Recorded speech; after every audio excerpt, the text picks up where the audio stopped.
comment, share and subscribe to Mufti Tariq Masood.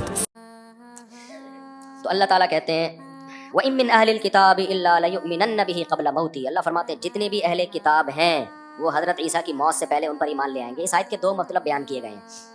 ایک مطلب تو حضرت ابو ہریرہ سے منقول ہے صحیح بخاری میں، وہ یہ ہے کہ حضرت عیسیٰ کی موت سے پہلے تمام عیسائی مسلمان ہو جائیں گے.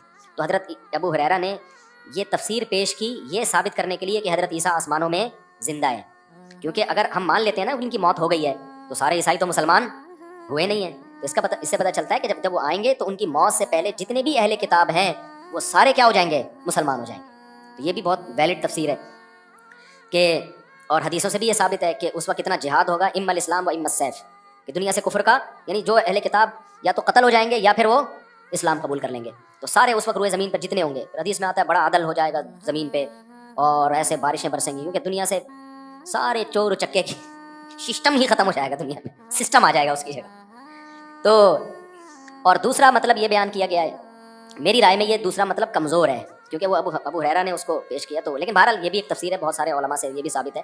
وہ یہ ہے کہ ہر اہل کتاب موت سے پہلے ایمان لے آتا ہے. یعنی جو بھی عیسائی دنیا سے جاتے ہیں نا تو عین مرنے سے پہلے ان کے سامنے حقائق کو منکشف کر دیا جاتا ہے. تو موت ہی کی ضمیر اہل کتاب کی طرف لوٹ رہی ہے. یعنی اس کا مطلب یہ ہوا کہ جتنے بھی اہل کتاب ہیں وہ عیسیٰ کی موت سے پہلے ایمان لیں، یہ مطلب نہیں ہے، بلکہ اپنی موت سے پہلے کیا ہو جاتے ہیں؟ ایمان لیں. لیکن وہ ایمان لانا پھر معتبر نہیں ہوتا. یعنی حقائق اللہ موت کے وقت سب کے سامنے کھول کے رکھ دیتا ہے، برزخ کے پردے ہٹا دیتے ہیں اللہ تعالیٰ. تو اس کا نتیجہ نکل دیں گے، پھر اس وقت ایمان لانا فائدہ نہیں دیتا. تو اور بھی اس میں بہت سارے احکام ہیں. ایک بہت اہم آیت ہے، اللہ نے عیسائیوں کو خطاب کیا کہ اے اہل کتاب لا تغلو فی دینکم، تم بار بار ایک ہی جگہ تمہاری سوئی آ کے اٹک گئی ہے کہ عیسیٰ اللہ کے بیٹے ہیں، عیسیٰ اللہ کے بیٹے ہیں. اللہ کہتے ہیں یہ عیسیٰ کی تعلیمات نہیں ہے. لا تغلو فی دینکم، اپنے دین میں غلو کیوں کر رہے ہو؟ اللہ پر وہی بات کہو جو اللہ کے حق میں ہو، اللہ کے حق میں صحیح بنتی ہو.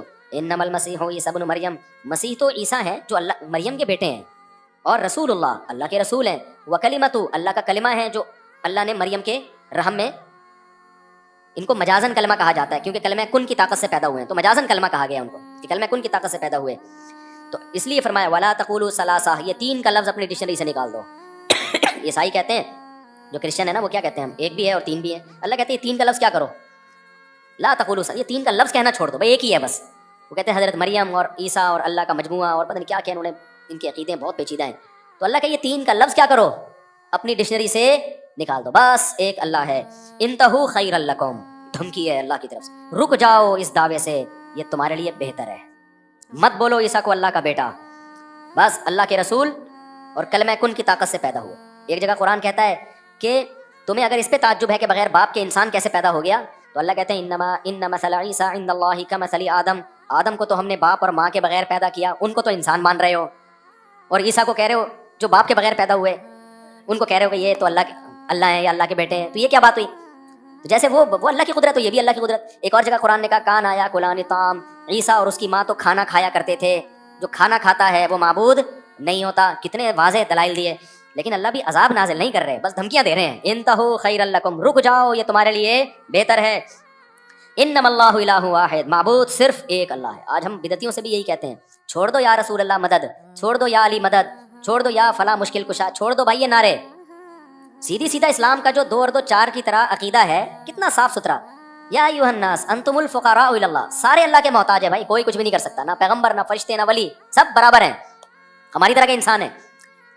وہ ایک پیر تھا جاہل تو اس کے مرید بہت پاگل ہوئے تھے نا اس پہ، پتہ نہیں کیا سمجھ بیٹھے تھے اس کو. تو ہمارے پاس ایک شخص آیا، اس نے ایک استاذ ہمارے بیٹھے ہوئے تھے، وہ بڑے فرینکلی گپ شپ لگاتے تھے استاذ جو تھے نا ہمارے. تو ایک بندہ اس کو لے کر آیا کہ نہیں اپنے پیر صاحب کو اتنا مانتا ہے، وہ یوں کر دیتے ہیں وہ یوں کر دیتے ہیں، تو یہ تو اس نے تو اپنے پیر صاحب کو خدا بنا لیا ہے. تو ہمارے استاذ نے کہا کہ اب اس کو بولنا کہ پیر صاحب تمہارے بیت الخلا جاتے ہیں؟ کہا ہاں جاتے ہیں. کہہ رہے کبھی بیت الخلا میں چپکے سے ویڈیو بنا لینا، اس کی اوقات 2 منٹ میں سامنے آ جائے گی. ہر انسان کو قضائے حاجت لگی ہوئی ہے اس کے ساتھ، تبھی کنڈی لگا کے بیٹھتا ہے کہ میرا یہ منظر دنیا میں کوئی نہ دیکھے. یہ تو انسان کی اوقات ہے، وہ کہاں سے خدا ہو سکتا ہے بھائی. اور یہ بھی خوش قسمتوں کے ساتھ ہوتا ہے کہ واش روم آتا ہے ان کو، بند ہو جائے نا تو جلا باور گولیاں کھا کے جائیں. کوئی پرنس بنا ہوا ہے جو خدائی، اس نے خانیوں میں بھی ایسا ہوتا ہے، وہ پرنس ہے پتہ نہیں کیا ہے، بال بچھائے جا رہے ہیں لڑکیاں اس کے قدموں کے نیچے. بھائی انسان ہے ہمارے جیسے، کوئی بڑی فلم نہیں ہے، سارے ایک جیسے ہیں. تو کسی کے اندھے عقیدت نہ کیا کرو کسی سے. سمجھتے ہو کہ نہیں سمجھتے؟ سارے ہماری طرح کے انسان ہیں. ہاں اللہ نے کہہ دیا ان اکرمکم عند اللہ اتقاکم, جو برائیوں سے بچتا ہے وہ اللہ کی نظر میں زیادہ معزز ہے. باقی میں بار بار کہتا ہوں بھائی, بزرگ ہوگا کوئی تو بیمار بھی ہو سکتا ہے, پیٹ میں درد بھی ہو سکتا ہے, گھٹنے میں بھی درد ہو سکتا ہے, مر بھی سکتا ہے, فالج بھی ہو سکتا ہے, لقوہ بھی ہو سکتا ہے, ساری چیزیں سب کے ساتھ ہوتی ہیں. جب وبا پھیلی تھی تو صحابہ کرام میں شام میں 25,000 صحابہ کا انتقال ہوا ہے وبا سے. ہمارے یہاں جب کرونا آیا نا تو لوگوں نے کہا نمازیوں کو کرونا نہیں ہوگا, حاجیوں پہ کرونا نہیں ہوتا. مسجد میں کرونا کہاں سے آ گیا, یہ تو اللہ کا گھر ہے. او بھائی جراثیم یا وائرس جو ہے اس کو نہیں پتا کہ یہ مسجد ہے یا ہسپتال ہے. کیسی سینس لیس باتیں کرتے ہیں لوگ. ہمارے نبی کے سے کوڑ کے مریض آئے تھے, جزام کے مریض, کوڑ ہوتا ہے نا جزام جو کھال گلنے لگتی, بیعت کرنے کے لیے آپ نے مسجد نبی سے باہر بٹھا دیا ان کو, کہا ہم نے وہیں سے بیعت کر لی. تو آپ نے تو نہیں فرمایا کوڑ کا مریض ہے اندر آنے تو, مسجد میں جراثیم نہیں آتے ہیں. ایک تو یہ انتہا ہے ہمارے یہاں پاکستان میں کہ مسجد میں جراثیم یا وائرس آ ہی نہیں سکتا, یہ بھی غلط ہے. ایک انتہا وہ ہے جو میں نے آسٹریلیا میں دیکھی, ترکوں کی مسجد. ان کے ہاں ترکوں کی ایک مسجد ہے آسٹریلیا میں, ننگے پاؤں مسجد میں جانے پر پابندی ہے. موزے خرید کے, وہیں نئے موزے خریدیں, سستے ہوتے ہیں, پھر وہ ڈونیٹ مسجد میں چندے میں پیسے ڈال دیتے ہیں. بغیر ساکس کے آپ نہیں آ سکتے کیونکہ پاؤں میں جراثیم ہوتے ہیں. میں نے کہا یہ کچھ زیادہ ہی جراثیم ہو گئے بھائی. ہمارے ہاں کرونا کے جراثیم بھی مسجد میں نہیں آ رہے, ان کے ہاں وضو کر کے بھی آؤ تو جراثیم مسجد میں آ رہے ہیں. میں نے کہا یہ کچھ زیادہ ہو گئی ہے. پھر انہوں نے بورڈ لگائے ہوئے ہیں جگہ جگہ, دیکھیں آپ کے پاؤں میں کوئی انفیکشن ہو سکتا ہے. ترک بڑے صفائی ستھرائی والی قوم ہے, ترکی لوگ جو ہے نا, لیکن یہ صفائی ستھرائی نہیں, یہ صفائی کا ہیضہ ہے. اتنی صفائی تو ہونی چاہیے, لیکن یہ کیا ہے یار, اتنی ٹینشن والا کام ہے. مسجد میں کون بار بار ساکس ہوتے نہیں ہے, ساکس تو وہاں سے خریدو, وہیں ساکس بیچ رہے ہوتے ہیں, یہ خریدو پہنو. وہ اگرچہ وہ پیسے رکھتے نہیں ہیں, مسجد کے چندے میں ہی ڈال دیتے ہیں, لیکن یہ بھی کچھ جراثیم کو سر پہ مسلط کرنے کی بھی ضرورت. میں نے کہا یار مسلمان میں نا اعتدال نہیں ہے. ایک طرف تو کورونا میں ایک دوسرے کے منہ پہ چھینک رہے ہیں تو اس کو کچھ نہیں ہوگا, وائرس جائے گا ہی نہیں, اور ایک طرف یہ ہے کہ وضو کر کے آئے ہیں, پاؤں دھو کے آئے ہیں, پھر بھی آپ ننگے پاؤں اندر نہیں جانے دے رہے. اس میں انہوں نے بتایا کسی کو کٹ لگ سکتا ہے, کسی کو انفیکشن ہو سکتا ہے, تو اس کا انفیکشن جب دری میں جائے گا تو پھر دوسرا بندہ کھڑا ہوگا, پتہ نہیں کیا ہے. میں نے کہا یار یہ تو وہمی بنا دیں گے لوگوں کو. تو کہاں سے کہاں بات چلی گئی, جلدی سے میں سمیٹ کے ختم کرتا ہوں. تو اللہ نے کیا فرمایا کہ یہ سب انسان اللہ کے محتاج ہیں. اور آگے اللہ کہتے ہیں جس پیغمبر کے عقیدت میں تم یہ کہہ رہے ہو کہ وہ اللہ کے بیٹے ہیں, خود اس پیغمبر سے تو پوچھو کہ وہ اس پہ خوش بھی ہیں کہ نہیں ہیں.